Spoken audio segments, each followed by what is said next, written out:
समाधान। बोलिए 1008 नेमिनाथ भगवान की। परम पूज्य गुरुवर आचार्य 108 श्री विद्यासागर जी महाराज की। पूज्य मुनि श्री प्रमाण सागर जी महाराज की। पूज्य मुनि श्री विराट सागर जी महाराज की। आचार्य संघ की। बंधुओं, आज हम चर्चा करेंगे सम्यक दृष्टिकोण, वह जो 6 द्रव्यों को बिना किसी बहस में पड़े ठीक ठाक जानने की वास्तविक चिंता रखता है। सच्चे ज्ञान का अन्वेषक किसी विवाद में नहीं पड़ता, उसका ध्यान लक्ष्य पर होता है। वही उसका आदि, वही मध्य, वही अंत, अणु की परिभाषा की तरह। सम्यक दर्शन के लिए उपयुक्त शब्द श्रद्धान है। जिसमें श्रद्धान है वह ज्ञान की सही ओर दौड़ता है, सम्यक्त्व की ओर। जिसका चित्त जागा हुआ है वह पहले ध्यान से सुनता है, फिर उस पर आस्था जमाता है, उन्हें परखता है और ज्ञान प्राप्त करता है। ज्ञान प्राप्ति है दृष्टि, परख और प्यास। जिसमें प्यास है वह पानी खोजेगा, पानी पहचानेगा और पानी को पिएगा। और यदि उसे अपने इस कार्य में सफल होना है तो वह तदनुरूप अपने आचरण का नियमन करेगा। यह सम्यक चारित्र है। आत्मतंत्री की तीनों घंटियां जब तक ठीक से नियंत्रित नहीं होगी, स्वरूपाचरण का संगीत उसमें से कैसे निनाद होगा। जो रास्ता जिस गंतव्य तक जाता है उसकी ठीक ठीक परख और ज्ञान के अभाव में चलना शुरू कर देना अदूरदर्शिता है। इससे फासला बढ़ेगा और यात्रा को कहीं दूर जाकर फिर से आरंभ करना पड़ेगा। सम्यक दर्शन का मूल आधार है स्याद्वाद। इसी से यथार्थ सत्य की खोज का सूत्रपात होता है। पहले समझ, फिर परख, फिर तलाश, फिर पहुंच। इसी प्रकार ऐसे ही राजमार्ग पर अपनी प्रांजल चित्तवृत्ति से चल रहे हैं ऐसे मनीषी पूज्य मुनि श्री प्रमाण सागर जी महाराज को नमन करते हुए त्यागियों की इस नगरी बड़वा में यहाँ पर प्रत्यक्ष उपस्थित सभी श्रद्धालुओं, पारस चैनल, जिनवाणी चैनल और प्रमाणिक ऐप के माध्यम से जुड़ रहे सभी जनों का मैं सुनील जैन हार्दिक अभिनंदन करते हुए आप सबको लेकर चलता हूं गुरुदेव के प्रत्यक्ष सानिध्य में इस सामूहिक अर्चन और आशीर्वाद ग्रहण के साथ। तो आप मेरे साथ रिपीट करेंगे, हे गुरुदेव नमोस्तु नमोस्तु नमोस्तु। गुरुदेव आपके आशीर्वाद और आज्ञा से आज का यह शंका समाधान का सत्र बड़वा में मैं प्रारंभ कर रहा हूं। आज हमारे पास बड़वा से काफी नाम है, काफी जिज्ञासा है, काफी समय से इनकी पेंडिंग है। एक चीज मैं और स्पष्ट बता दूं, एक घर से मेरे पास काफी नाम है। कोशिश करेंगे सब लोग आ पाए, अन्यथा एक घर से एक व्यक्ति का नाम हम यहाँ बुलाएंगे।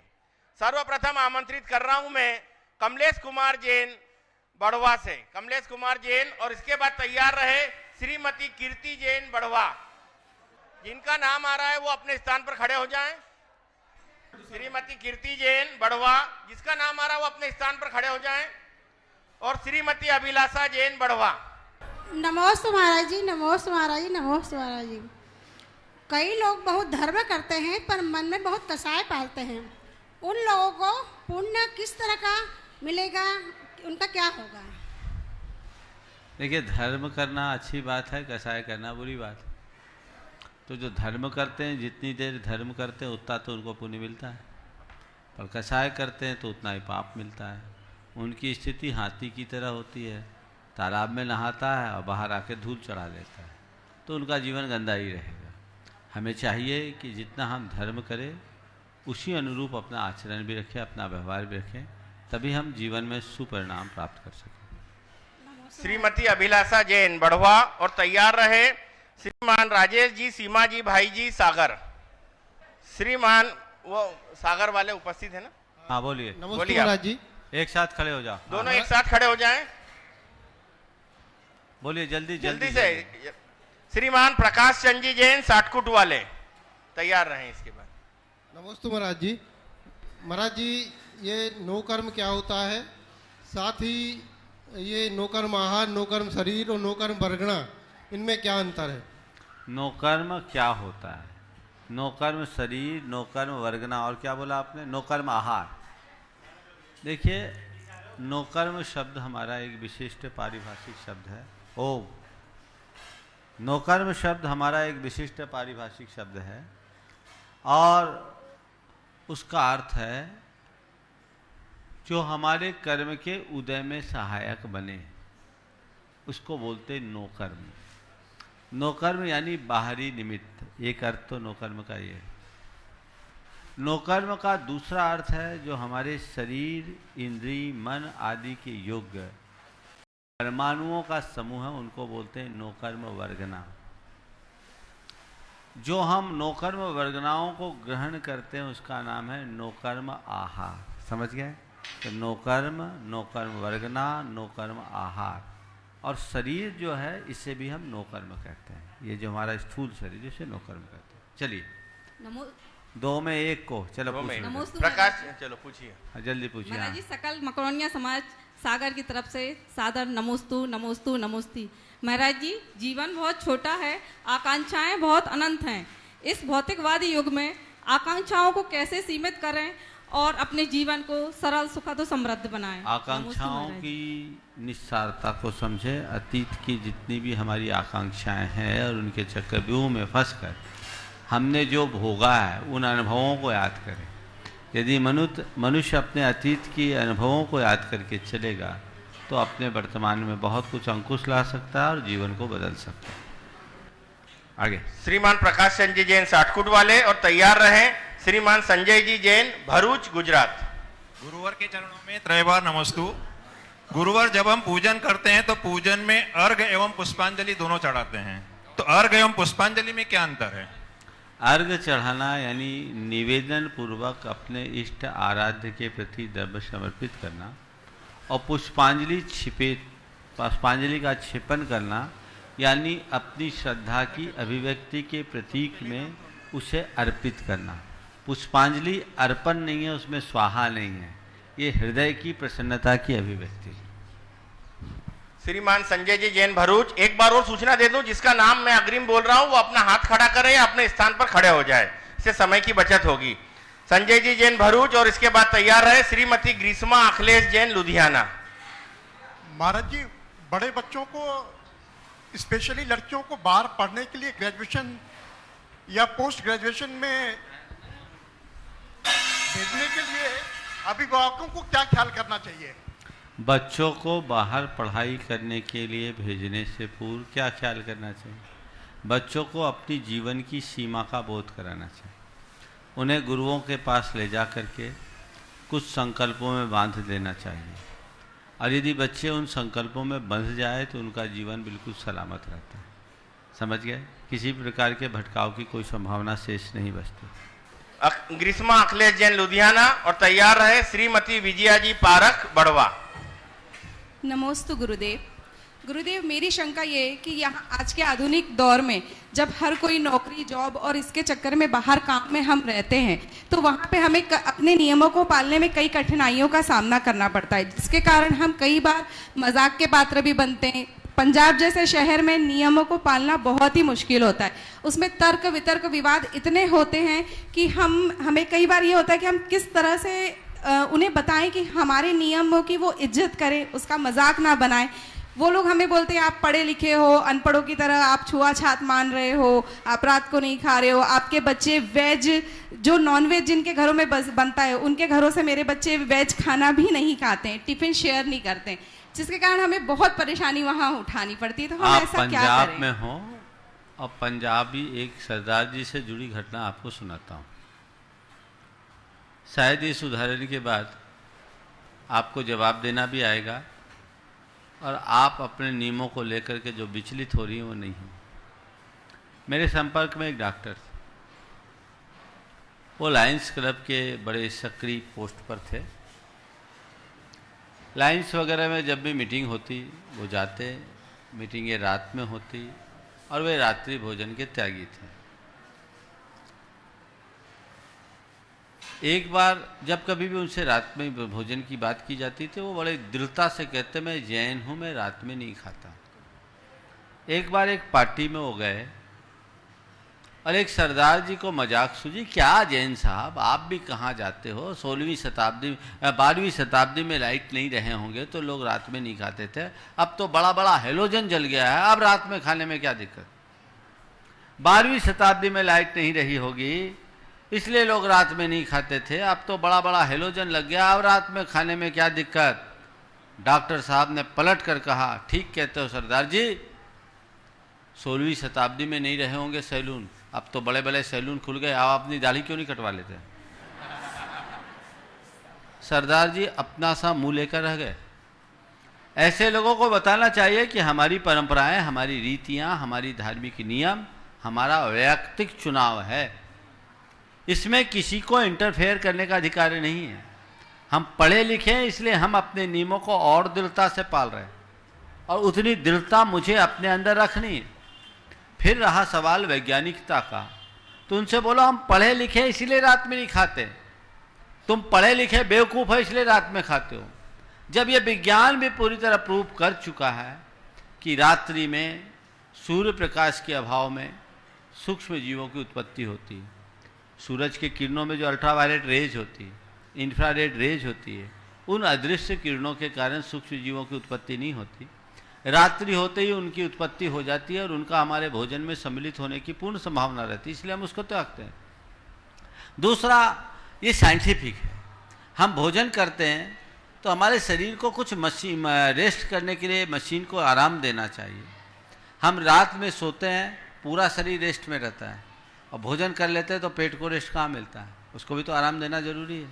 तो हम अपने लंबी आयु और निरोगी काया पालना चाहते हैं तो हमें रात्रि भोजन से बचना चाहिए। अब तो चिकित्सक भी बता रहे हैं, तो उनको बताइए कि ये हमारी लाइफ स्टाइल है और ये बड़ी साइंटिफिक है, इसको हम अपना करके चलेंगे तो बहुत अच्छा होगा। जहाँ तक वेज नॉन वेज का शेयर करने वाली बात है, बोले इसलिए क्योंकि हमारा बच्चा आपके नॉन वेज को देखेगा तो उसकी ग्लानि खत्म हो जाएगी। आप नॉन वेज खाते हो क्योंकि आपके, सुनो मेरी बात, वो आप नॉन वेज खाते हो, आपके मन में जीवों के प्रति संवेदना नहीं है, आपके मन में ग्लानि नहीं है। अगर हमारा बच्चा किसी नॉन वेजिटेरियन के साथ अपना टिफिन शेयर करेगा और उनके नॉन वेज की चीज़ें रोज रोज देखेगा तो उसके मन की ग्लानि खत्म हो जाएगी, कल उसकी संवेदना नष्ट हो जाएगी, कल वो नॉन वेज भी खाने लगेगा। तो हम अपने बच्चे के कोमल मल को नष्ट नहीं करना चाहते, हम उसकी ग्लानि को खत्म नहीं करना चाहते, इसलिए हम अपने बच्चों को बचाते हैं। यहाँ छुआछूत की बात नहीं है, यहाँ हमारी निष्ठा की बात है। इतनी दृढ़ता से जवाब दे दो, सब ठीक हो जाए। महाराज श्री स्पेशली जो मासिक धर्म हम पालते हैं, जो उसके हम लिए 3 दिन नहीं छूते, उसका सबसे ज्यादा मजाक मासिक धर्म के विषय में हमारा एक वीडियो है जिसको लाखों लोगों ने देखा है, वो उनको सुना देना, और उसमें लोगों ने जो बहुत सारे कमेंट्स दिए हैं वो भी दिखा देना, जिन्होंने बताया कि इसका क्या कुपरिणाम होता है न मानने का, उनकी आंखें खुलेगी। नॉनवेज के घर का वेज लेना श्रीमती विजया जी पारक बड़वा के साथ वेज नहीं खाना। श्रीमती विजया जी पारक बढ़वा, और उसके बाद तैयार रहें श्रीमान अशोक कुमार जी जैन बढ़वा। गुरुदेव के चरणों में कोटि कोटि वंदन। मथेन वंदामी, मथेन वंदामी, मथेन वंदामी। गुरुदेव, हाँ बोलिए। गुरुदेव, मेरी शंका है कि परिवार में या परिचितों में कोई बहुत ज्यादा बीमार हो, सीरियस हो, तो उसके लिए कोई नवका मंत्र का जाप करते हैं, कोई नमो सिद्धाणम का करते हैं, अनुष्ठान करते हैं, तो क्या उसकी वेदना में कमी आती है या उसका स्वास्थ्य लाभ होता है?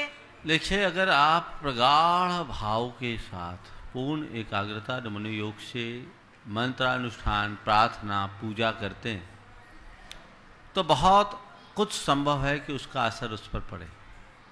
और अमेरिका में ऐसे कई प्रयोग हुए हैं कि प्रार्थना से रोगियों पर असर हुआ, तो हमें ये जरूर करना चाहिए। सद्भावना व्यक्त करने का हमारा रास्ता यही है। हाँ, सामने वाले का कर्मोदय तीव्र हो तो बात जुदी है, पर सामान्य स्थितियों में ऐसा तो हो सकता है और हमें उसका लाभ लेना चाहिए। श्रीमान अशोक कुमार जी जैन बढ़वा, और उसके बाद तैयार रहे श्रीमान सुनील जैन डीजीएम एनएचडीसी भोपाल। गुरुवर के चरणों में कोटि सा नमस्तु। देव शास्त्र गुरु के वचन भाव सहित सीधे सवाल करो। हाँ, विपरीत एकांत, विनय, संशय और अज्ञान ये हमारे सम्यक दर्शन को पुष्ट नहीं होने देते।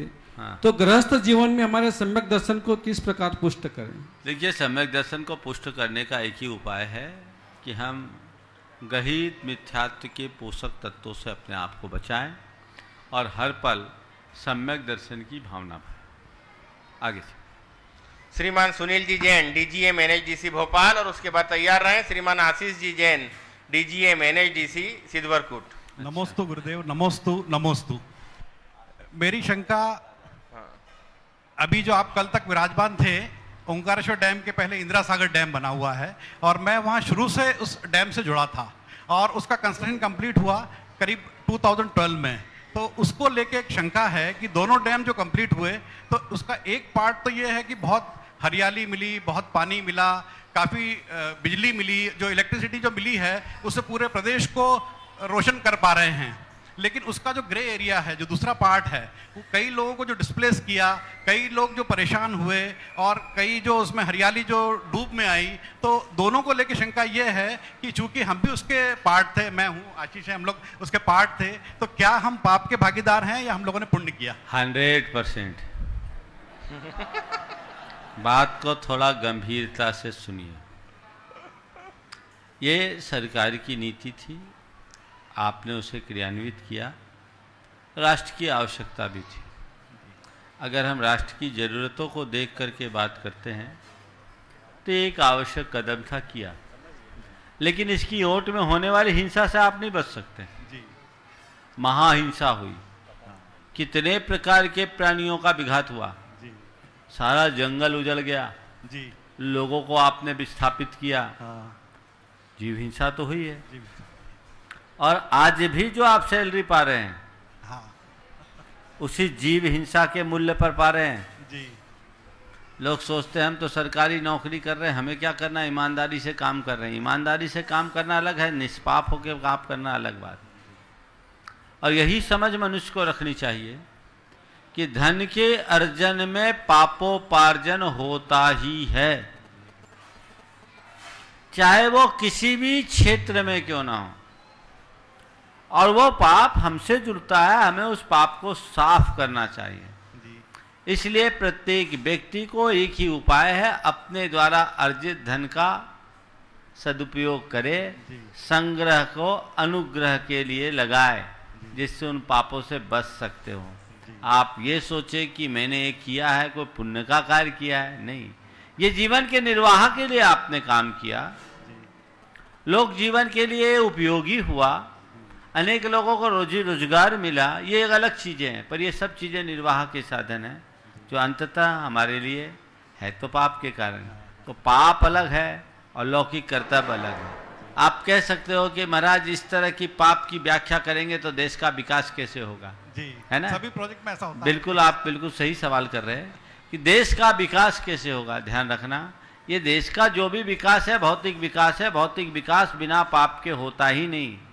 ये जीवन के निर्वाह की बात करता है, कुछ अंशों में निर्माण की बात कर सकता है, लेकिन हमें तो निर्वाण का लक्ष्य रखना है, उसके लिए पाप को भी साफ करना ही। जी, नमोस्तु गुरुदेव, नमोस्तु गुरुदेव। श्रीमान आशीष नम्रता जी जैन एक साथ आ जाए, अग्रणी भी साथ में आ जाए, NHDC सिद्धवरकूट, और उसके बाद तैयार रहें श्रीमान नरेंद्र जी छिपरा जी जैन अहमदाबाद प्रामाणिक समूह से। नमोस्तु महाराज श्री, नमोस्तु नमोस्तु नमोस्तु। महाराज श्री, मेरा प्रश्न यह है, समय से बड़ा गुरु, दानी और बलवान इस संसार में कोई नहीं है, फिर भी हम समय की वैल्यू नहीं समझते हैं, ऐसा क्यों? यही समय की बात है। समय से बड़ा गुरु, दानी और मित्र कोई नहीं, जो इसे समझ ले उसके जीवन की धारा बदल जाती है। लेकिन लोग हैं, ये समय की बात है कि आज समय को समझते नहीं। आजकल लोग कहते हैं इंडियन टाइम है, ये गलत अवधारणा है। भारत में समय की प्रति जो प्रतिबद्धता रही है, मैं समझता हूँ दुनिया में कहीं नहीं रही। हमारे यहाँ सब कुछ मुहूर्त से होता था और उसमें घड़ी पल सब कुछ निश्चित रहा करते थे। आज लोगों ने वो अवधारणा को भुला दिया और नए तरीके से जीने लगे हैं, इसलिए उनके जीवन की दशा बिगड़ रही है। श्रीमान Narendra Chhipra ji Jain AU small finance bank Gujarat प्रभारी और प्रामाणिक समूह से। और नम्रता भी पूछ रही है। और उसके बाद तैयार रहे अंकिता जैन कोलकाता। बोलिए। नजर और नसीब का कुछ ऐसा इत्तेफाक है कि नजर को अक्सर वही चीज पसंद आती है जो नसीब में नहीं होती है, और नसीब में लिखी चीज अक्सर नजर नहीं आती है, ऐसा क्यों? ऐसा इसलिए कि हमारा नजरिया ठीक नहीं। अगर नजरिया बदल जाए तो नजर और नसीब के बीच बहुत अच्छा तालमेल बन जाए। नमस्ते। चलिए, हाँ, चलो नरेंद्र जी छिपरा जी और उसके बाद अंकिता जैन कोलकाता तैयार है। नमोस्तु महाराज जी, नमोस्तु महाराज जी, नमोस्तु महाराज जी। महाराज जी, मेरा प्रश्न यह है कि हर व्यक्ति को अपने जीवन में कुछ विपरीत या कठिन परिस्थितियों का सामना करना पड़ता है। कई परिस्थितियां तो ऐसी होती है कि उसके कुछ एक्शन से या क्रियाओं से वो उसको सही कर लेता है, बट कई परिस्थितियां उसके कंट्रोल के या उसके काम के बाहर होती है, जिसके बारे में वो कुछ नहीं कर सकता। तो वो परेशान रहने लगता है। तो ऐसी परिस्थितियों से किस तरह से डील किया जाए जिनको जो हमारे हाथ में नहीं है सही करना? देखिए, जो हमारे हाथ में है उसे हमें नियंत्रित करने की पूरी कोशिश करनी चाहिए, और जो हमारे हाथ में ना हो और उन्हें भोगना हमारी नियति हो, अनिवार्यता हो, तो उसका एक ही उपाय है, जब चीज़ें हमारे नियंत्रण से बाहर हो जाए तो उसके प्रति समर्पित हो जाओ, उसे स्वीकार कर लो। ठीक है, यही मेरे नसीब में, यही मेरे कर्म में है, चलो ठीक है, वक्त आएगा, बदल जाएगा। हम परिस्थिति को नहीं बदल सकते, अपनी मनस्थिति को बदल सकते हैं, अपनी सोच को बदल दें, परिस्थितियों के प्रति अपने दृष्टिकोण को बदल दें, तो जीवन में बहुत बड़ा बदलाव घटित किया जा सकता है। नमोस्तु महाराज जी। शिप्रा जी। नमोस्तु महाराज श्री। महाराज श्री, मेरा प्रश्न भी इसी से थोड़ा सा रिलेटेड है कि जब हमारे बुरे कर्म होते हैं तो हमारे विचार भी थोड़े बिगड़ने लगते हैं, भाव में थोड़ी शुद्धता नहीं होती है और हम खुश भी नहीं रहते हैं। तो हम खुश कैसे रहें और विचारों को कैसे शुद्ध बनाएं उस टाइम पे? देखिए, बात बिल्कुल सही है। हमारे यहाँ एक नीति है, बुद्धि कर्मानुसारिणी। हमारी बुद्धि प्रायः कर्मों के अनुसार चलती है। आपने पूछा है बुरे कर्म की घड़ी में जब हमारे विचार बिगड़ जाते हैं तो उसे सुधारने के लिए क्या करें? एक ही उपाय है, जब हमारे कर्म बुरे हों, वक्त बुरा हो, हमारे विचार बिगड़ रहे हों, तो कुछ अच्छा आलम्बन ले लें, गुरुओं की शरण में चले जाएं, धर्म की शरण में चले जाएं, कुछ अच्छा उपक्रम करना शुरू कर दें। द्रवच्छेद काल भाव बदलेगा, एनवायरनमेंट बदलेगा, तो बहुत अंशों में हमारे कर्म में सुधार आ सकता है, वो हमारे जीवन में बदलाव घटित कर सकता है। नमोस्तु महाराज। अंकिता जी जैन कोलकाता, और उसके बाद तैयार रहे श्रीमान भरत कुमार जी जैन एरिस पार्क इंदौर। नमोस्तु महाराज जी। बोलिए। नमोस्तु महाराज जी। मेरा प्रश्न ये है कि मतलब जैसे बोलो बोलो, घबराओ नहीं, पास में रखो। हाँ बोलो। मेरी भावना में ये लाइन है कि दूसरों की प्रति को कभी ईर्ष्या भाव ना धरे। हाँ, तो ये हमारे एज ग्रुप के लिए मतलब कैसे किया जाए? क्योंकि जैसे हमारे एज ग्रुप में हम देखते हैं कि लोगों को लक के बेसिस पे ज्यादा कुछ मिलता है, ना कि मेहनत। जैसे मेरे खुद थोड़ा माइक ठीक से बोलो। हाँ बोलो। हाँ, मेरे खुद कुछ दोस्त है हाँ, जो मुझे पता है कि डिजर्विंग नहीं है, हाँ, पर सिर्फ लक के वजह से उन्हें अच्छे अपॉर्चुनिटीज मिलते हैं। हाँ, तो हाँ, इसके तो अगर ऐसा सामने दिखता है तो हम ईर्ष्या भाव ना धरे, ऐसा कैसे होगा? बहुत अच्छी बात है। देखो, एक है ईर्ष्या और एक है प्रेरणा, दोनों चीजें। किसी की प्रगति को देखकर हम ईर्ष्या करते हैं तो ये हमारा नकारात्मक दृष्टिकोण है, और किसी की प्रगति को देखकर हम उनसे प्रेरणा लेते हैं तो ये हमारे जीवन के लिए एक सकारात्मक दृष्टिकोण है। तुमने पूछा है कि हमारे जैसे एज ग्रुप के बहुत सारे बच्चे लोग हैं जो डिजर्विंग नहीं हैं, लेकिन वो हमसे काफ़ी आगे आ जाए, वो उनका लक है या और कोई भी निमित्त है, तो उसको लेकर हम क्या करें? तो उनसे जलने से क्या होगा? जलने से तो तुम और पीछे होगे। सही बात है, लेकिन उनके प्रति ईर्ष्या मत करो, सोचो क्या है। उस घड़ी हमें थोड़ा सकारात्मक सोचना चाहिए, और अगर ऐसा लग रहा है कि उसका लक हमारा भारी है तो हमें अपना लक बनाने का पुरुषार्थ करना शुरू करना चाहिए कि चलो मैं भी कुछ अच्छा करूं जिससे मेरा लक अच्छा बने। समझ गए? मैं अच्छा कर सकूं, और आज उसका लक है, उसको आगे बढ़ने का अवसर मिला है। हताशा अपने मन में नहीं आने देनी चाहिए। चलो मैं भी अपने लक को अच्छा बनाऊं और मैं भी आगे बढ़ूं। वो लक के भरोसे किया है, मैं लगन के भरोसे आगे बढ़ूं और उससे अपनी धारणा को आगे बढ़ाएं। दूसरों से आगे बढ़ने की प्रेरणा बुरी नहीं है, पर दूसरे को आगे बढ़ता देखकर जलना बहुत बुरा है। तो हमें ये कहा गया है, देख दूसरों की बढ़ती को कभी नहीं ईर्ष्या भाव धरो। तो जलो मत, अपने आप को जगाओ, प्रेरणा पाओ और उस दिशा में लगने की कोशिश करो। अरे वो ऐसा कर सकता है तो मैं भी कर सकता हूं, मैं अपना पूरा एफर्ट करूंगा, परिणाम आएगा। हाँ, ये हो सकता है कि कोई व्यक्ति एक दिशा विशेष में आगे बढ़ा है, उस दिशा में हम नहीं बढ़ पा रहे हैं, पर हमारे पास बाकी दिशाएं तो हैं, हम उस दिशा में बढ़कर अपने आप को आगे बढ़ाएं। और ये बात तो सबको मानना चाहिए कि पांचों उंगलियां समान तो होती नहीं। हर कोई प्राइम मिनिस्टर ऑफ इंडिया तो नहीं बनेगा ना, भारत का प्रधानमंत्री तो कोई एक ही बनेगा। अब भारत का प्रधानमंत्री एक बन गया, हम उसको देख करके जले, तो ये बात तो ठीक नहीं। अभी मुझसे कह रहे थे महाराज जी, क्या नाम, ओम बिरला, ओम बिरला को स्पीकर बना दिया गया, जिसको कोई जानता नहीं था।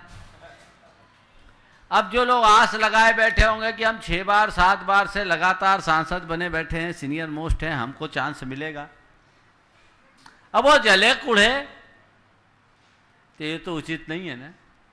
उन्हें पॉजिटिव ये सोचना चाहिए कि ठीक है हम स्पीकर, हालांकि मैं एक उदाहरण के रूप में ये बात बोल रहा हूं, ऐसी स्थिति में सोचना ये चाहिए कि चलो कोई बात नहीं, स्पीकर नहीं बन पाया तो क्या हुआ, हो तो कोई एक को बनना था, मैं सांसद तो बना, हार जाता तो वो भी नहीं बन पाता।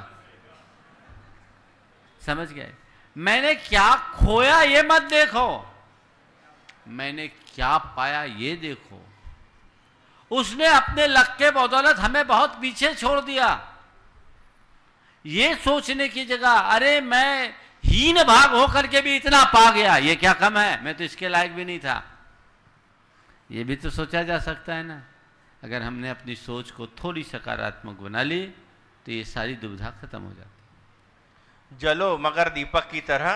अब आगे आमंत्रित कर रहा हूं भरत कुमार जैन इंदौर, और उसके बाद तैयार रहे रूपल जैन सागर। नमस्ते गुरुवार। नमस्ते गुरुवार, मेरा क्वेश्चन ये है कि अनैतिक तरीके से कमाए हुए धन, अनैतिक से मेरा मतलब चोरी डकैती लूट से नहीं है, पर अनैतिक तरीके से कमाए हुए धन को क्या धर्म कार्य में लगाया जा सकता है? देखिए अनैतिक क्या है, चोरी डकैती लूट पाट विश्वासघात दगाबाजी, यही तो अनैतिक है। नहीं महाराज जी, मेरा प्रश्न ये था कि रिश्वत से कमाए हो, ये व्यापार में अनुचित तरीके से कमाए, अवैधानिक है। क्या है? उस तरीके से कमाए हुए धन को अवैधानिक है और ये कार्य नहीं करना चाहिए, इनसे बचना चाहिए। मैं भोपाल में था, वहाँ एक सज्जन एक बार मेरे पास आए, दंपति के साथ आए, और उन्होंने कहा महाराज आज से हम रिश्वत का त्याग करते हैं। वो मंत्रालय में बाबू थे, सुनकर मुझे बड़ा अच्छा लगा और आश्चर्य भी हुआ। मैंने पूछा ठीक है ये नियम ले रहे हो, नियम निभा लोगे? बोले हाँ महाराज नियम निभाऊंगा। बोले सोच क्या है? बोले हाँ सोच क्या है। उसकी धर्मपत्नी की तरफ देखा, बोले हाँ महाराज इनको आप तो नियम दे दो, हमको ऐसा पैसा नहीं चाहिए। बहुत अच्छी बात है, मैं आशीर्वाद देने को हुआ। इसी बीच उसने कहा महाराज सुविधा शुल्क की छूट है। क्या बोला? सुविधा शुल्क की छूट है। मैंने पूछा ये सुविधा शुल्क क्या है? उसने कहा महाराज जी मैं कोई भी गलत काम नहीं करूंगा और किसी से 2 रुपया मांगूंगा नहीं, पर किसी का सही काम मैंने समय पर कर दिया, उसके एवज में खुश होकर वो मुझे कुछ देगा तो मना नहीं करूंगा। ले सुविधा शुल्क है। उसने तर्क दिया महाराज किसी काम के लिए कोई आदमी 10 चक्कर लगाए और वही काम मैंने 1 चक्कर में पूरा कर दिया, तो इसका लाभ तो दोनों को मिलना चाहिए ना। उसने अपना तर्क रखा कि महाराज थोड़ी हमारी स्थिति देखिए, मेरे 4 बच्चे हैं, चारों की पढ़ाई बहुत महंगी है, हमारी आधी तनख्वाह तो उनकी पढ़ाई में चली जाती है, फिर महंगाई के दौर में हम अपना खर्चा कैसे चलाएं, इसलिए महाराज अच्छा तो नहीं लगता लेकिन लेना पड़ता है। उसका तर्क विचित्र था, पर मैंने सोचा कम से कम सकारात्मक दृष्टि से देखा जाए तो ये आदमी इतना तो संकल्प ले रहा है कि मैं मांगूंगा नहीं। हालांकि वो अवैधानिक है पर इसे हम अनैतिक नहीं कह सकते। समझ गए? तो हमारी कोशिश होनी चाहिए कि हम नैतिकता और प्रामाणिकता के साथ जिए। अगर लोग इस अवैधानिक तरीके से काम करते हैं, और ये भारत है, भारत में भ्रष्टाचार अब शिष्टाचार बन गया है, बल्कि भ्रष्टाचार शब्द बोलने में थोड़ा हमें अपने जिह्वा में ज़्यादा आयाम करना पड़ता है, शिष्टाचार इजीली से निकल जाता है ना। तो सिस्टम हो गया है। कुछ दुविधाएं तो ऐसी हो गई, लोग कहते हैं फाइलों पर अगर वजन नहीं डालो तो फाइल ऊपर नहीं बढ़ती, और हमारे देश के सारे लोग ये जानते हैं कि ऊपर से नीचे कितना गड़बड़ होता है। हम ये भावना भाएं कि पूरे देश में एक स्वस्थ वातावरण बने और कोई अपने हाथ काले ना करे।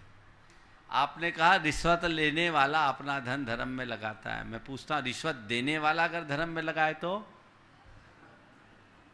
अगर देने वाला नहीं रहेगा तो लेने वाला कहां रहेगा? गड़बड़ी एक तरफ से है कि दोनों तरफ से? बोलो। तो जब तक ये सिस्टम ही गड़बड़ है, मैं क्या राय दूं? कुएं में ही भांग बड़ी है। ऐसा एक भी व्यक्ति इस सभा में जो कहे कि मैंने अपने जीवन में कभी ना तो रिश्वत लिया है ना दिया है? एक भी व्यक्ति इस सभा में? तो सबको मना करना पड़ेगा, तुम्हारा दान बंद। तो मैं आपका दान बंद नहीं कराऊंगा। मैं आपको इतना धर्म मार्ग में लगाना चाहूंगा कि अगर थोड़ी बहुत कमी हो गई है तो वो भी खत्म। समझ गए? इसलिए इसे हमें बहुत व्यापकता के साथ सोचना चाहिए। इनमें एक तरफा नकारात्मक सोच रखना उचित नहीं है। और मुझे लगता है कि मोदी जी की ये दूसरी पारी आप लोगों की आदत सुधार देगी। आधे तो सुधर ही गए हो, बचा खुचा और सुधर जाएगा। जिस दिन पूरा सिस्टम कैशलेस हो गया ना, तो सारा कलेश ही खत्म हो जाएगा। भावना भाव कि तुम पाप से बच सको। समझ गए? हाँ, ये अवैधानिक है। दोनों में अंतर आपको समझना है। रूपल जैन सागर, और उसके बाद तैयार रहे सब एक श्रीमती साथ हो जाओ। वैशाली जैन खंडवा। हाँ, एक साथ खड़े हो जाएं सागर से सब। नमोस्तु महाराज जी। महाराज जी, हम मंदिर हर जगह हैं और हम रोज भी जाते हैं। फिर सिद्ध क्षेत्र और तीर्थ क्षेत्र जाने का क्या उद्देश्य होना चाहिए, और हमारे मन में भाव कैसे होना चाहिए जब हम वहाँ जाते हैं? तो देखिए, सबसे पहला सवाल तो तुमने कहा मंदिर हमारे यहाँ है, फिर भी बाहर क्यों जाना चाहिए? खाना रोज घर में खाती है तो फिर बाहर क्यों खाती है? रोज मम्मी बनाती है, बढ़िया खाना बनता है, फिर बाहर रेस्टोरेंट में क्यों खाने जाते हो? कभी कभार स्वाद बदलने के लिए जाते हैं। स्वाद बदलने के लिए ना? बात सही है, जो हकीकत है बोला है वही मैं बोल रहा हूँ। रूटीन में जो खाना खाते हैं उस भोजन के साथ हमारी रुचि एक समान बने ये कोई ज़रूरी नहीं। लेकिन जब हम बाहर जाते हैं तो रुझान कुछ ज़्यादा होता है। उसी तरह रूटीन में हम जिस मंदिर में रोज़ जाते हैं हमारी भाव दशा स्थिर रहे, एक सी रहे, ये जरूरी नहीं। लेकिन जब हम किसी तीर्थ क्षेत्र में जाते हैं तो हमारी भाव दशा कुछ और हो जाती है। अरे हम तीर्थ क्षेत्र में आए। अनुभव में हुआ कि नहीं? अभी सिद्धवरकूट के दर्शन करके आए तो रोज के मंदिर की भावना में और सिद्धवरकूट में जब भगवान के सामने गए तब की भावना में अंतर था कि एक था? अंतर था। अंतर था ना? क्यों आया अंतर? क्योंकि मन में ये था कि हम तीर्थ क्षेत्र आए, यहाँ पे कुछ अतिशय हमारी हुआ। मेंटालिटी बदली ना। हाँ। बस यही भाव विशुद्धि का कारण है और यही तीर्थ यात्रा की उपयोगिता। हमारा मन परिवर्तन मानता है। फिर दूसरी बात, मंदिरों में जो हमारे साथ विशुद्धि होती है, तीर्थ क्षेत्रों में उससे अनंत गुनी विशुद्धि होती। तुम किसी भी तीर्थ में जाओ, अपने रोज के मंदिर में जाओ वहाँ के भाव, तीर्थ क्षेत्र में जाओ वहाँ के भाव, और तीर्थ क्षेत्रों में सम्मेद शिखर जाओ वहाँ के भाव, अंतर है। और सम्मेद शिखर जी में भी जब पहाड़ पर जाओ वहाँ के भाव, वो और भी अलग होता है। और पहाड़ में भी जब पारसनाथ भगवान के चरणों में जाओ वहाँ के भाव, क्या अंतर आया? ये वहाँ के कॉस्मिक पावर और डिवाइन पावर का परिणाम है। समझ गए? अब आपने पूछा वहाँ हम किस भाव से दर्शन करें। बस ये सोचो, तीर्थ वंदना 4 दृष्टिकोण से करना चाहिए। तीर्थ वंदना का फल आप चाहते हैं। आप लोग तीर्थ वंदना क्यों करते हैं? पुण्य कमाने के लिए, कुछ अक्षय पाने के लिए, है ना, पाप काटने के लिए नहीं। मैं 4 बातें कहता हूँ। तीर्थ वंदना करने वाले लोगों के लिए 4 बातों का ध्यान रखना चाहिए। सबसे पहला, धर्म के प्रति आस्था में वृद्धि। क्या? मेरी जो धार्मिक आस्था तीर्थ वंदना के पहले थी, अब तीर्थ वंदना के बाद बढ़नी चाहिए। समझ गए? पहली बात क्या? धर्म के प्रति आस्था में वृद्धि। दूसरी बात, आप अपने बुराइयों का परित्याग। क्या करो? कोई ना कोई बुराई को त्यागने की कोशिश करो। तीसरी बात, अहोभाव की वृद्धि करो। अपने अंदर विनम्रता आए, अपने आचरण में थोड़ी सरलता आए, ये वृद्धि हमारे अंदर होनी चाहिए। और चौथी बात, जब हम तीर्थ यात्रा करके जा रहे हैं तो कोई ना कोई नौ संकल्प लेकर के जाना चाहिए। यदि ऐसा करेंगे तो तीर्थ यात्रा का बहुत अच्छा परिणाम है। बस एक ही। श्रीमती वैशाली जैन खंडवा और तैयार रहे श्रीमान कैलाश चंद जी जैन, जैन बस सर्विस बढ़वा। नमोस्तु महाराज जी। महाराज श्री, किसी ने लिखा है कि जिंदगी आइसक्रीम की तरह है, टेस्ट करो तो पिघलती है, वेस्ट करो तो भी पिघलती है, इसलिए जिंदगी का टेस्ट करना सीखो, वेस्ट तो वैसे ही हो रही है। तो महाराज श्री, जिंदगी में किस तरह का टेस्ट करें कि वो वेस्ट न हो? देखिए, आइसक्रीम तो आप लोग खाते हो, मैं तो खाता नहीं।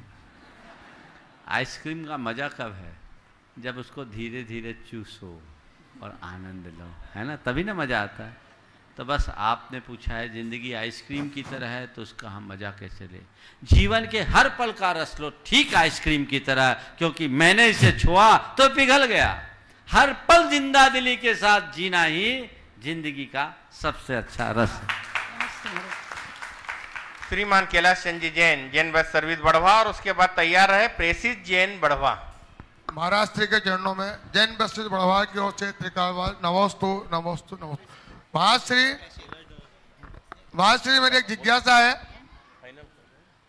महाराज श्री में जिज्ञासा है मेरी कि मनुष्य 5 गतियों में घूमता था और 5 गतियों में वो अपना जिंदगी पूरी संवार देता है, मगर मेरे सोच में ये कि जो 5 जो गतियां मैंने जो लगाई है, व्यापार, ज्ञान, दान, धर्म और धन, इनको किस प्रकार स्टेप से क्रम से जमा के चलाया जाए जिससे मेरा तो ठीक है बाकी पूरे संसार का जीवन अच्छी तरह तर जाए। व्यापार, व्यवसाय, ज्ञान, दान, धर्म। थोड़ा धीरे तो बोलो, मैं सुन सकूं। हाँ। व्यापार, ज्ञान की विवाह, ज्ञान और दान, धर्म, धन। इस पर किस स्टेप से जमा के अपना जीवन व्यतीत करे, पूरा संसार करे उसको। देखो, अगर धर्म जल गया तो तुम्हारा ज्ञान, दान, धन और व्यापार सब धन्य हो जाए। धर्म से अपने आप को जोड़ो, ये बेश है। मनुष्य के अंदर धर्म जुड़ जाए तो धर्म मनुष्य की बुद्धि को निर्मल करता है जी। अगर ऐसा होगा तो उसका ज्ञान अभिमान का कारण नहीं होगा, विनम्रता का आधार बनेगा। धन मद का कारण बनने की जगह लोकोपकार का कारण बनेगा। समझ गए? और धन धर्म से जुड़ जाओगे तो व्यापार भी करोगे तो उसे जीवन निर्वाह का साधन मान करके करोगे, व्यापार साध्य नहीं बनेगा। इसलिए अपने जीवन को आगे बढ़ाना चाहते हो, जो 5 चीजें आपने कही, व्यापार, धन, ज्ञान, दान और धर्म, धर्म को पकड़ लो, सब धन धन हो जाएगा। नमोस्तु नमोस्तु नमोस्तु। श्रीमान प्रेसिस जैन बढ़वा और उसके बाद तैयार रहे श्रीमती मीता ऋषभ जैन बढ़वा। नमोस्तु भगवान, नमोस्तु नमोस्तु।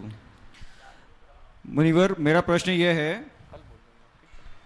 कि शून्यता ही क्या जीवन का समाधान है? शंका का असली समाधान क्या है? बहुत अच्छा सवाल है। शून्यता ही क्या जीवन का समाधान है? शंका का असली समाधान क्या है?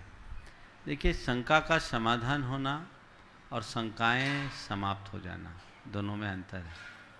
जब तक समाधान है तब तक शंकाएं हों, और जब शंका खत्म हो जाएगी तो समाधान की कोई ज़रूरत नहीं होगी।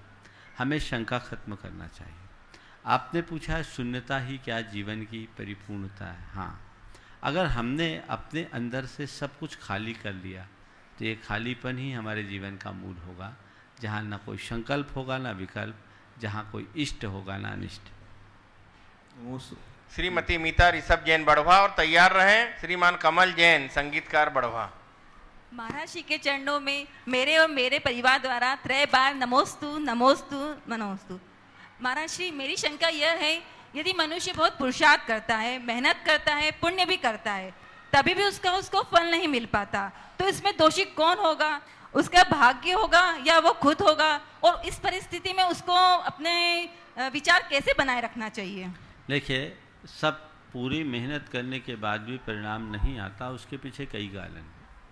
भाग्य तो एक कारण है ही, दूसरे भी कई कारण हैं। मेहनत होना और मेहनत के अनुकूल वातावरण होना एक कारण ये भी है। अनुकूल वातावरण में थोड़े से मेहनत से बहुत अच्छा परिणाम मिलता है, और प्रतिकूल वातावरण में बड़े मेहनत का भी फल हमें प्राप्त नहीं होता। भाग्य तो अनुकूल था, मेहनत भी हमने ठीक किया, पर हमने वातावरण अच्छा नहीं अपनाया, तो हमारा काम नहीं होगा। आपने दुकान खोली, भाग्य आपका प्रबल है, अच्छी दुकान आपने खोल ली, इन्वेस्टमेंट भी आपने अच्छा कर दिया, विज्ञापन भी बहुत बढ़िया किया, लेकिन मार्केट से बाहर, रिजल्ट क्या आएगा?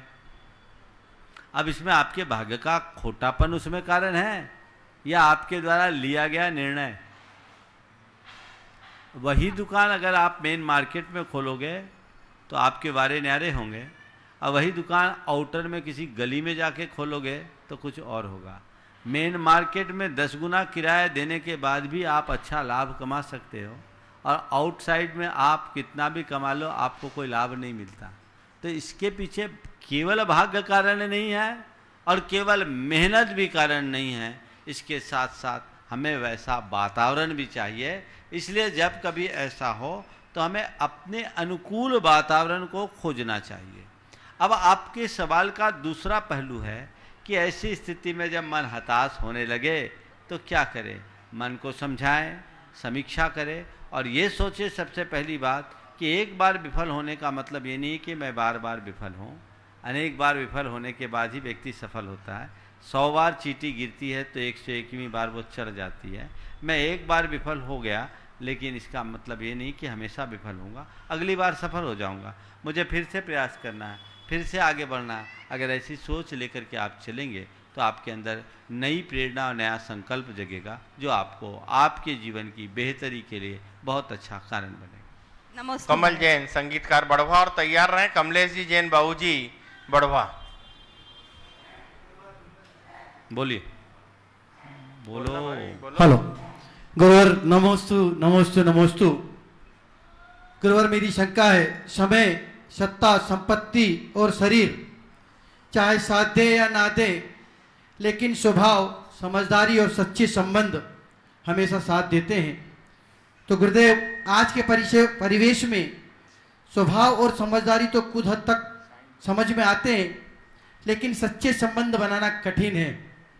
तो हम क्या करें कि हमारे संबंध सच्चे व अटूट बने? अच्छी समझ रखो और अच्छा स्वभाव बना लो, संबंध बिगड़ेंगे ही नहीं। संबंध बिगड़ते कब है? जब हमारी समझदारी खत्म होती है और हमारा स्वभाव बिगड़ता है, इसी में संबंधों में खटास आती है। हम समझदारी को ठीक रखें और स्वभाव निर्मल रखें तो संबंध की चिंता करने जैसी कोई बात ही नहीं। कमलेश जैन बाबूजी बढ़वा, और तैयार रहें श्रीमती कीर्ति नितिन जैन बढ़वा। नमोस्तु महाराज जी, नमोस्तु नमोस्तु। कहते हैं काबिल लोग ना तो किसी से दबते हैं और ना किसी को दबाते हैं, लेकिन महाराज जी जवाब देना तो उन्हें खूब आता है, लेकिन कीचड़ में पत्थर कौन मारे यह सोचकर चुप रह जाते हैं। तो महाराज जी कीचड़ के डर से हमेशा चुप रहना ही ठीक रहता है, और यदि ऐसा नहीं है तो कैसे समझाएं? कृपया शंका का समाधान कीजिए। कीचड़ में पत्थर मारना ठीक बात नहीं है, लेकिन कीचड़ के डर से दूर भागना भी ठीक बात नहीं। मैं आपको एक सलाह देता हूँ, कीचड़ में पत्थर मारने की कोशिश करने की जगह कीचड़ में कमल खिलाने की कला विकसित कर लीजिए, समस्या अपने आप हल। गुरुवर के चरणों में बारंबार नमन। गुरुवर, मेरी जिज्ञासा ये है कि तीर्थंकर को केवल ज्ञान होने के बाद क्या वो केसलोच करते हैं क्या? नहीं, केवल ज्ञान का एक अतिशय होता है कि केवल ज्ञान के उपरांत उनके नख और केस जैसे हैं वैसे ही रहते हैं। मिथस्थित नखांगजम, वे नख और केस जैसे हैं वैसे रहते, इसलिए केसलोच नहीं करते। राजेश गंगवाल काटकुट बढ़वा, और तैयार रहें श्रीमती मधुबाला जैन महेश्वर। बोलिए। बोलो ना भैया। नमोस्तु गुरु, नमोस्तु गुरु। मेरा पूरा गंगवाल परिवार तरफ से नमोस्तु नमोस्तु। महाराज जी, मेरी एक शंका है। शंका ने है कि हमारा गांव का नाम काटकूट है, तो जैन धर्म के अनुसार इसमें पाप दोष कुछ लगता है?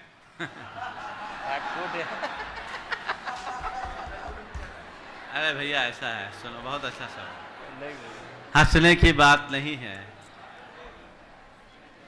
ये इनकी संवेदना की अभिव्यक्ति है। हमें ऐसे व्यक्ति के विचारों का स्वागत करना चाहिए। एक बार स्वागत कर लो। कम से कम इनके मन में ऐसा भाव तो आया।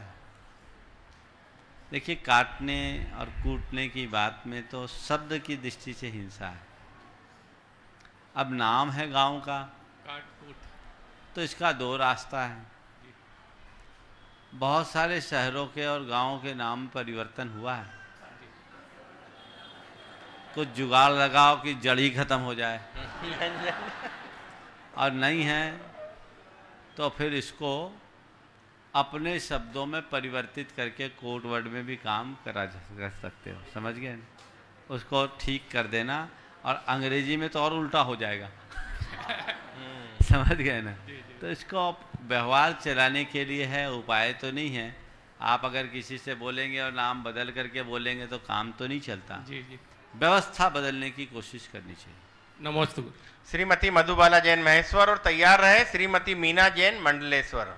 महाराज जी नमोस्तु नमोस्तु नमोस्तु। महेश्वर दिगंबर समाज की ओर से भी नमोस्तु। हे महाराज जी, प्रथमोषम सम्यक दर्शन एक भाव में एक बार ही होता है या दूसरी तीसरी बार भी होता है? प्रथमोषम सम्यक दर्शन एक भाव, हाँ, प्रथमोषम हम मनुष्य दिव्यांशों को आज की आयु में एक ही बार हो सकता है। उसकी अनुभूति किस प्रकार होती है? ये एक अंतर मुहूर्त की शांत परिणति होगी। हम सबके जीवन में एक बार से अधिक नहीं होता।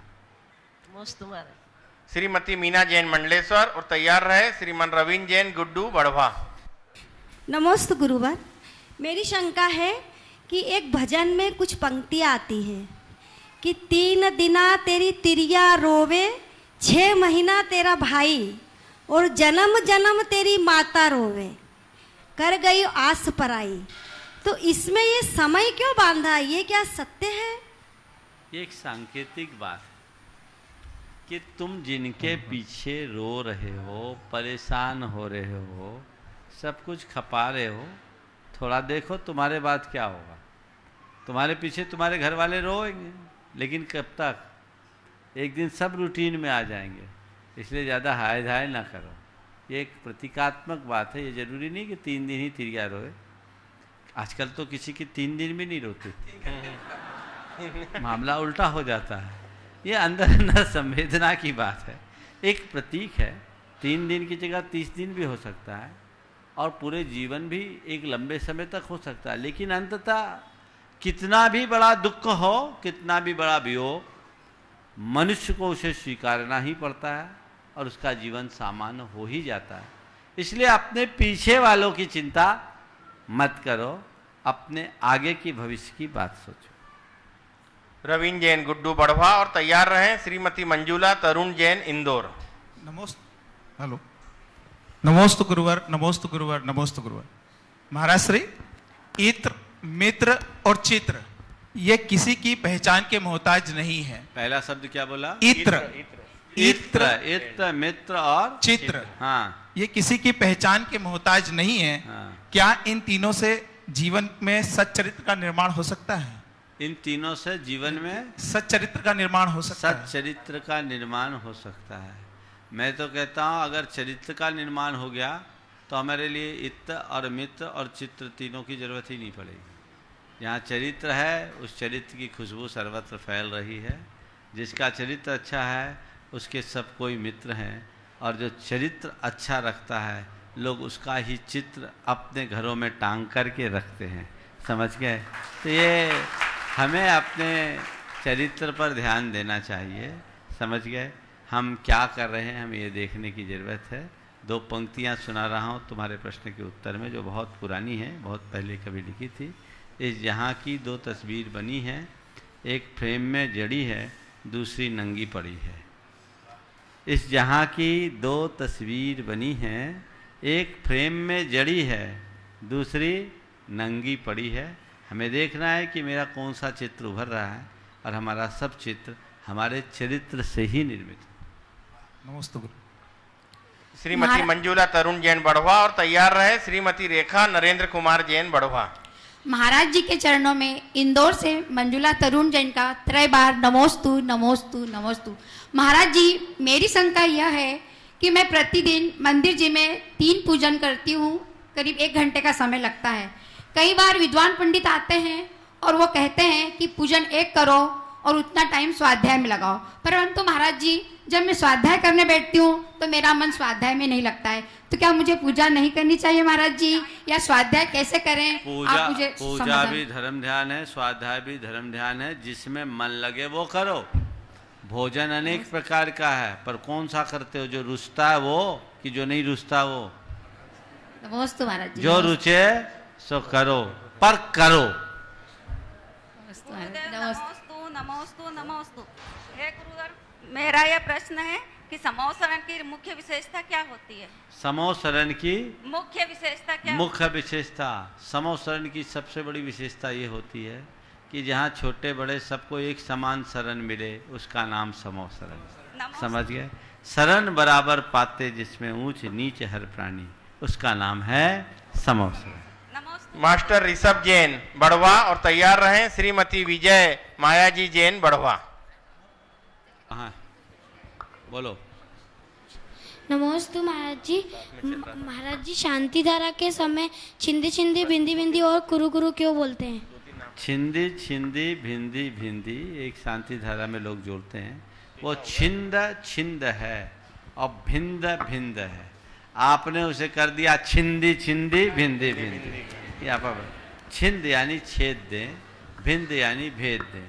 तो ये भयों को छेदने और भेदने की बात है, उसे आपने छिंदी छिंदी भिंदी भिंदी बना दिया। सुधार ले आगे। श्रीमान विजय जी मायाजी जैन बढ़वा और तैयार रहे कुमारी खुशी जैन बढ़वा। नमोस्तु महाराज जी, नमोस्तु महाराज जी, नमोस्तु। वर्तमान में समाज में फैली विषमताओं को दूर करने के लिए मनुष्य को क्या करना चाहिए एवं अच्छा जीवन, स्वच्छ वातावरण व आत्मीयता परस्पर में कैसे बनाए रखें, जबकि आज के वातावरण को इंटरनेट, मोबाइल, टीवी संस्कृति में दूषित कर रखा है? देखिए, व्यक्ति खुद को सुधारे तो समाज अपने आप सुधर जाए। हम लोग क्या सोचते हैं, समाज तो बदल जाए, पर हम नहीं बदलेंगे। व्यक्ति सुधरेगा तो समाज सुधरेगा, और एक चेतना जागृत करेंगे तो परिणाम निश्चयता आएगा। आज बढ़वा में हम लोगों का आना हुआ है, एक अच्छा योग। बहुत दिन से बढ़वा के लोग प्रयासरत थे। यहाँ वेदी प्रतिष्ठा प्रातःकाल आचार्य विद्यासागर संत निलय का शिलान्यास भी हुआ। कल प्रातःकाल 125 वर्ष पुराने जिनालय में भगवान की वेदी में स्थापना होगी। ये एक बहुत ही आप सबके लिए प्रशंसनीय कार्य है, एक अच्छा ऐतिहासिक क्षण है। ये लाभ आप सबको मिला, और बढ़वा वाले इसलिए भाग्यशाली हैं क्योंकि उन्हें हारी भी बाजी जीत ली है ना। ऐसा लग रहा था कि कहीं गाड़ी दूसरी तरफ डाइवर्ट ना हो। ये इस बात का प्रमाण है कि कोई भी कार्य हम अगर पूर्ण मन के साथ करते हैं तो उसका परिणाम जरूर आता है। आप सब एक सीख लीजिए कि जीवन में जो कुछ भी हम चाहते हैं वो पूर्ण मनोदशा के साथ चाहें। ये संयोग बना, 52 गजा की ओर हम लोगों की गाड़ी जा रही है और अति शीघ्र वहाँ पहुँचने वाली है। पहला प्रवास आज बढ़वा में आकर के हुआ है, और यहाँ के वातावरण को देख करके अच्छा लग रहा है कि वाकई में बढ़वा जो बड़ा है और वाह जिसमें लगा है। तो बढ़वा वालों से मैं कहूँगा, अपनी बढ़वाई मत देखो, अपने आप को बढ़ाने की कोशिश करो, आगे बढ़ाने का प्रयास करो, तो परिणाम बहुत अच्छा आएगा। कल प्रातःकाल वेदी प्रतिष्ठा में आप सबको पूर्ण उत्साह के साथ अपनी सहभागिता देनी चाहिए और उसका लाभ उठाना चाहिए। बाकी आने वाले जो कार्यक्रम है 52 गजा से संबंधित, आप सबको उसके विषय में कल कुछ जानकारी उपलब्ध हो जाएगी। अगला सवाल करें। खुशी जैन बढ़वा। महाराज जी, मेरा प्रश्न ये है कि जब हमारे पास पैसा होता है तो लोग पूछते हैं हाउ आर यू, और जब हम धनी होते हैं तो लोग पूछते हैं हु आर यू। महाराज जी, दुनिया में पैसे ही सब कुछ है। बहुत अच्छी बात है। पैसा हो तो हाउ आर यू, और पैसा ना हो तो हु आर यू। वस्तुतः वर्तमान के सारे सामाजिक मूल्य अर्थ प्रधान हो गए। और आज पैसा है तो पूछ है, सर्वे गुनाह कांचन आश्रियंते, पैसा है तो पूछ है और पैसा नहीं तो कोई पूछ नहीं। हालांकि ये गलत धारणा है। अगर हम देखें तो सच्ची पूछ और स्थायी पूजा पैसे वालों की नहीं होती, उनकी होती है जो पैसे का मोह त्याग देते हैं। भारत में बड़े बड़े राजा महाराजा हुए, चक्रवर्ती हुए, और भारत में साधु संत भी हुए। ये भारत राजा महाराजाओं के कारण नहीं जाना जाता, भारत ऋषि मुनि और संतों के कारण जाना जाता है। हमें ध्यान रखना। एक बात ध्यान रखना कि पैसे वाले लोगों को लोग पहचानते हैं, पर जिन्होंने पैसे का मोह त्याग दिया उसे लोग पूजते हैं। समझ गए? तो ये अगर अपनी सही पहचान बनाना चाहते हो तो केवल पैसे पर निर्भर मत हो। पैसा अगर पाया है तो उसका सदुपयोग करो, या पैसे का मोह त्याग कर अपने जीवन धन को संभालने की कोशिश करो, तो फिर लोगों को ये कहने का मौका नहीं मिलेगा हाउ आर यू या हु आर यू, लगेगा क्या गजब हो आप, क्या गजब हो आप, क्या गजब हो आप, ये सोचेंगे तो परिणाम बहुत अच्छा है। आज का अंतिम प्रश्न श्रीमती हर्षिता जैन, बढ़वा। नमोस्तु महाराज जी, मेरा प्रश्न है कि आज के ज़माना मोबाइल का है, जो जिसको देखो मोबाइल यूज़ करता है, तो उसके कारण जो तीव्र तरंगे जो चल रही है उस वजह से बहुत से पक्षी जो ऊपर आसमान में उड़ रहे हैं उनकी मृत्यु हो जाती है। तो क्या उस मोबाइल का यूज़ करने से हमें पाप लगता है कि उनकी मृत्यु हो रही है? क्यों नहीं लगेगा? अगर आप उसमें सहभागी हैं तो आप भी पाप के भागीदार बनेंगे ही बनेंगे, और हमें इस पे सावधान रहना चाहिए। इस प्रकार आज के सत्र को परम पूज्य गुरुदेव के चरणों में नमन अर्पित करते हुए मैं यहीं पर विराम दे रहा हूँ। बोलिए परम पूज्य आचार्य गुरुवर श्री विद्यासागर जी महाराज, पूज्य मुनि श्री प्रमाण सागर जी महाराज की।